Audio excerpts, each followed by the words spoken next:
Greetings, ladies and metal gents, and welcome to this latest edition of Tales from Outer Space, where I take stories from across the internet and read them for your entertainment. If my voice is a bit off today, it's because I'm dealing with the latest strain my plague rat spawned this week. This time it's a bit of a chesty one, so, keeping things new and fresh, like a good plague rat should. Anyways, on to the story. 85,000 feet and climbing, written by Redundantfridge. Otrium, Ud, and Gotnon, one of the tallest mountains in the known universe, and arguably the most treacherous of them all. With a base diameter greater than some nations, the trek to even reach the camps are notoriously difficult.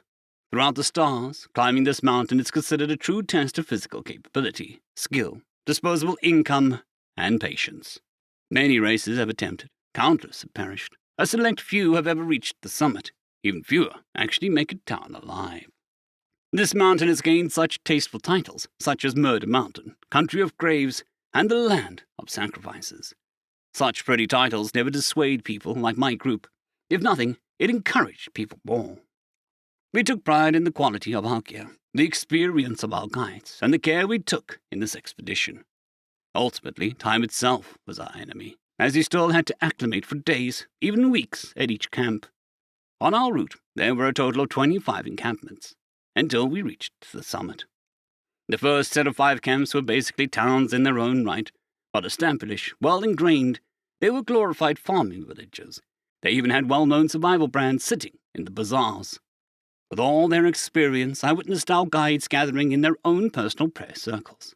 They utilized praying wheels, burning incense, and wrote down all of our names on wooden boards. This smell itself had an hallucinatory effect even from where I stood. I questioned why they did such things, but I soon learned that it was because of their experience that they prayed. I was not one to believe in any deity, but for this one time I participated in this cultural ritual. Come to the next set of camps, the experience could be comparable to a vigorous summer vacation.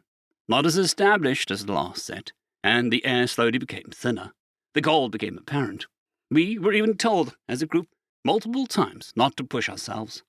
Watch your gauges, take constant checks of your supplies. Reaching the camps were respectable enough. Don't listen to the voices beyond the veil. Equipment was fine-tuned. Physical examinations were conducted. Mental health verified. We were all confident in our abilities. The next set of camps were all mobile cities of tents and other vehicles. The trail up this route truly tested us, because half of our group dropped out. Drastically dropping oxygen levels, mountain sickness, hallucinations, freak injuries from a wrong placement of a foot, or grabbing the precisely wrong rock. Our group wore thin, beaten by the snow, suffocated by the lack of air. No amount of debauchery or gambling made anyone feel better about their odds. We even had a scrap or two, causing more of the group to descend down the mountain. With my familiarity with the culture, I prayed with the people the guides were part of. I partook in their rituals. My memory blurred. I felt warm. The sunless sky watched down upon us. Clouds of mountain of sacrifices loomed. They say the next set of camps were hell was an understatement. Limited personnel. Vicious blizzards that impeded all manners of logic. It was clear few ever reached this set, and it served more like a high-risk training zone. More of my group disbanded, their worlds shattering, their bodies fractured. Guides around the zone weren't bringing mere clients, but their own students for surviving such treacherous lands. Yet there remains the last set of camps. Yes, the last set. Before the summit, I could hear the mountain call for me. The winds carry its voice down with the shards of snow. Where is everyone? I had one more man with me, my guide. Where did he go? I can't remember. What camp did I pass through? Wait, no. It wasn't a camp anymore. Everyone's gone. Everything was buried. Is my body still moving? How long have I been moving? When did I stop? I'm suspended by my own harness. The rope holding me has yet to give up, but my body has. It refuses to go on further. The voices from above keep coming down to me. My vision's fading. My bottle's dry. In the midst of the fog of the mountain, I saw a massive shadow come down towards me. I couldn't comprehend what it was, and I stopped caring. Whatever the shadow wanted, I accepted it, for all I could do was wait. In the midst of numbness and desolation, I felt a comfortable warmth. Small bouts of rumbling, By the time my eyes opened, I was staring at the back of someone. My harness tied directly around the being. My eyes must have been fooling me, for he was free solo climbing. Here, of all places, impossible. But here I was, witnessing his long arms span across the mountain face, fingers imperceptibly curl even the flattest of surfaces. Back to back, without stopping. Like a machine, he kept going. Breathing felt like sucking in air through a straw while running through... Wait, air? Only then did I notice. He wasn't on air, I was. He hot-swapped our oxygen tanks, in spite of what I felt at that moment, with how closely I was tied to his body. I could feel his warmth, his heartbeat, his breathing. Something so strenuous, yet it felt like a pace of a man casually talking near a campfire. The low rumbling, I felt. It wasn't the climb itself. He was humming a song. It all felt dreamlike, as if an angel was bringing me to the peak out of respect. My own breathing stabilized as much as it could.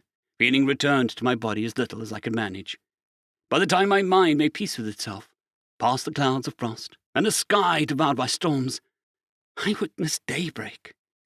The sun, the sun, the sun, the sun, the sun, over the horizon, breaking the clouds, at a peak of the world, over the horizon, breaking the clouds, at the peak of the world, above the lands I could survey, the summit. We've reached the heavens.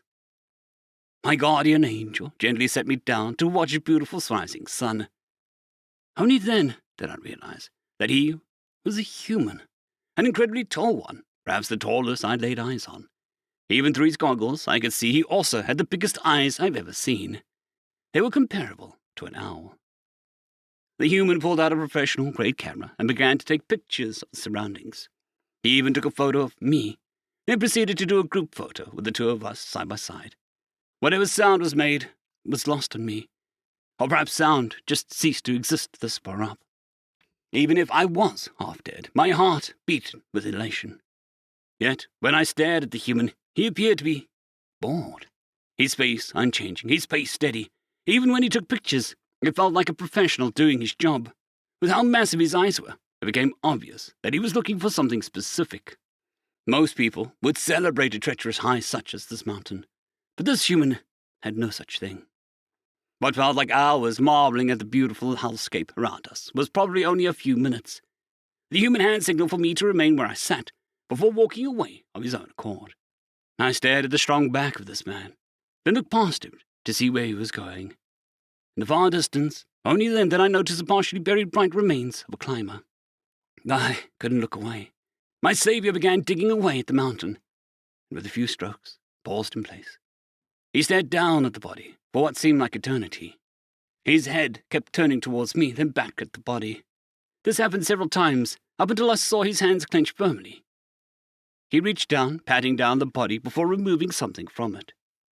Pocketing it on his person, the human dug his arms in and hugged the corpse, gently setting it down. He walked away a few paces. He halted, stood at attention, performed a clean-about face, then saluted to the body. He remained in position for a few more minutes before breaking away and heading towards my position. He performed the on-the-spot medical examination. He reached into his pockets and shoved something into my jacket. It didn't take long for him to immediately strap me to his back. Heading down again was much more difficult than going up. If I had to do such a thing, I probably would have perished. This human, however, wasn't fazed by such trivial things such as nature.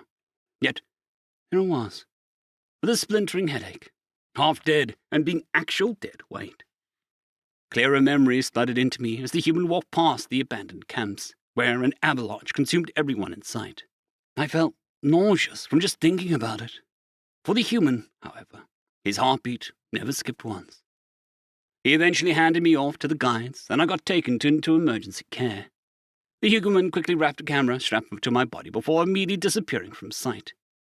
He headed up the mountain again. In the corner of my eye, he gave one last salute before he faded into the distance. I ended up staying an extended amount of time on the mountain, and had to be stabilized on the spot. Adding insult to injury, I had to be escorted down to a lower camp to receive Hummervac due to the conditions of the mountain. When I got admitted into the first camp's hospital, half of my original team was there. All of them believed I perished, until they got word that I came down from the mountain. I ended up receiving certificates for each camp I visited, and even received a medal for reaching the summit and coming back down without dying. While I remained in the hospital for months, the memory of the summit became searing in my mind. People got rotated into my room to interview me on my accomplishments. Unfortunately, no words could fathom the experience of the summit. The adrenaline rush I felt, the sun shadowing the horizon, the human who helped me. That was the man I wanted to see the most, to thank him for everything he'd done. That was my first thought. Yet days slowly crawled to weeks, and agonizingly sheared into months. No news from the human. Not a single guide received information on the man I spoke of. With how experienced these men are, they presumed that the human I referred to was someone that climbed the mountain without a permit for some reason. Even more suspect, they couldn't comprehend a living being pulling off such a stunt. In the first place, they didn't understand why he would do such a thing.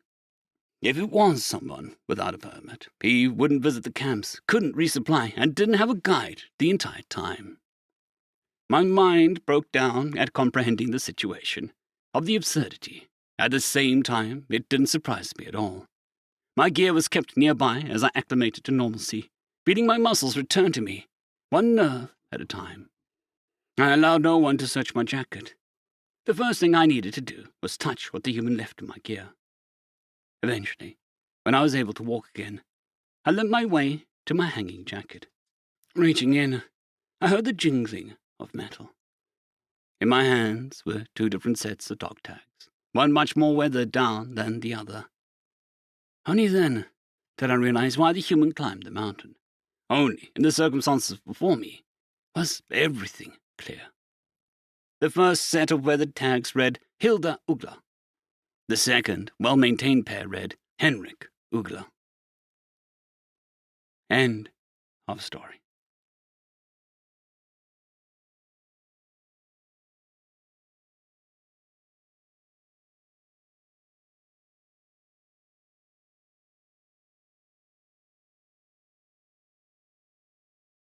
I'd quickly like to thank our Tier 5 channel members, Casper Arnholtz, John Creighton, Manatharia, 050, Dragzoon WRE, and Elijah Silvercross.